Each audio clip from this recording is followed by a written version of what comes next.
Is the bond market a bubble about to burst?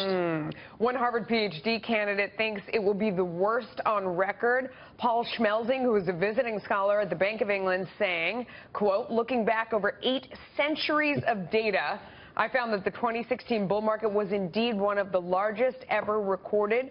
History suggests this reversal will be driven by inflation fundamentals and leave investors worse off than the 1994 bond massacre. But you can't trust anybody from Harvard. That's true. And 80 years of data. All right, we're back with Ben Thompson and Dave Albrycht. Dave, I'll just go right at it. Is it going to be a bond massacre? Absolutely not. The bond bubble, let's take a look at some of the sectors. High yield up 17.1% last year. Leveraged loans up 10.1. Investment grade corporates up 6.1. Emerging markets up 9.8. Great returns. That doesn't end. Inflation does not kill the bond sectors. Certain sectors will act very, very positively, even in an inflationary environment, even when rates go up. We had 17 rate increases back 04 through 06. High yield in that period returned 25%. Bank loans returned 17%. Leveraged finance works in a rising rate environment. You have to look at leveraged finance, 2 buckets. Everybody loves bank loans now. We saw that obviously we pierced the 1% in 3-month LIBOR, which means for the first time since 09, with a rise in the Fed funds rate, you're actually going to pull forward that coupon. That's why we've seen 27 weeks of positive flows into the loan market. And there is no reversal out of bonds. If you look at 2 sectors, leverage loans in the month of December got $3.5 billion of positive flow. High yield got $6.5 billion of positive flow. So money is going into bonds, but it's going into the right sectors that will protect you. Ben, I want to talk about municipal bonds. You came on air with me. There was a huge municipal bond call. You remember, Meredith Whitney, 60 Minutes. It was the end of the municipal bond. You came on TV the next day. You made a monster call on the municipal bond market. What is the municipal bond market, which many viewers have investments in this space? What are the next several years in this rising inflation possibility, growing economy? How do you invest in muni bonds here? It's a great question. Actually, first following on what Dave said about the sectors of the fixed income market that can perform very well, over the last 6 months, actually the last 3 months, municipals, treasuries, those are the sectors that have performed poorly because they have the lowest credit risk, so the lowest yields to start with, and not necessarily benefiting from a strengthening economy, but being damaged by rising rates.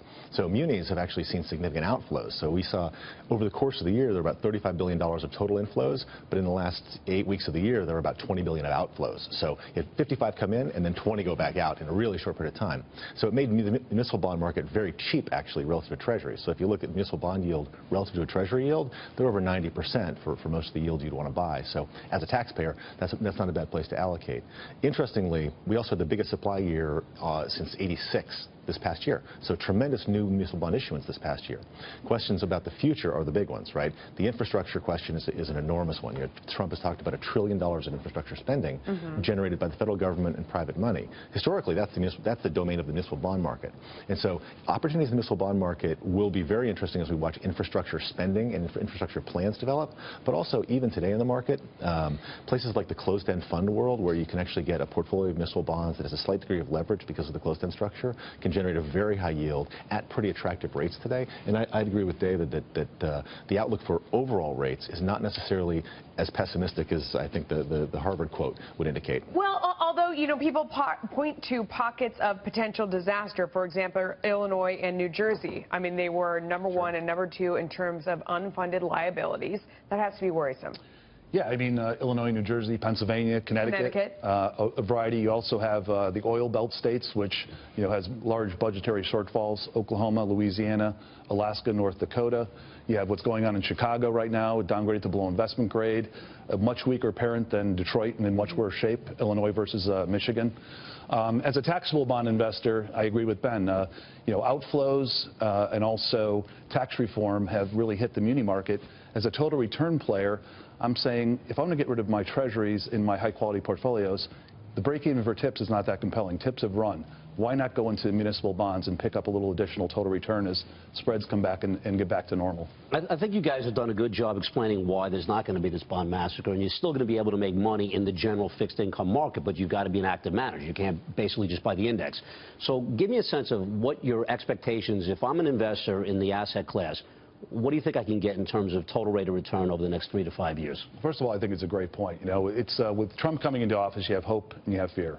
The hope is that he implements all his policies to perfection: tax reform, regulation reform, fiscal spending increases. And what happens on the basis of that? Risk assets do well. We saw high yield do well, leverage finance do well, equities So do well. what type of return can I expect in the portfolio? I would say that in the leverage finance, you're probably going to get, if you want a total return in high yield, you'll get coupon, which is right now is 6.25. Right. Probably plus 100 basis points is a good range, so coupon to in the 7s. Leverage loans, you're going to be coupon clipping because most of that market trades at par.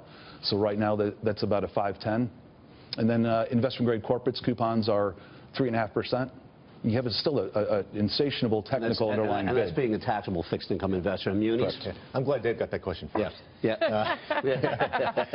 That's a really tough one. I mean, you know, I'd say that, you know, the way we're positioned in the municipal bond market right now creates a better than coupon opportunity because the pricing is cheap. Sure. And I think we make the case that rates, you know, aren't necessarily going to break out of the top end of the range this year because there's a lot of work to do before we see that happening. And inflation, there's a lot of things that have to come together to see true inflation into the marketplace. I'm so happy that we were able to, early in the year, dispel this whole notion of the bond massacre and have people that actually run money, that invest for clients and do an excellent job making money in the fixed income markets.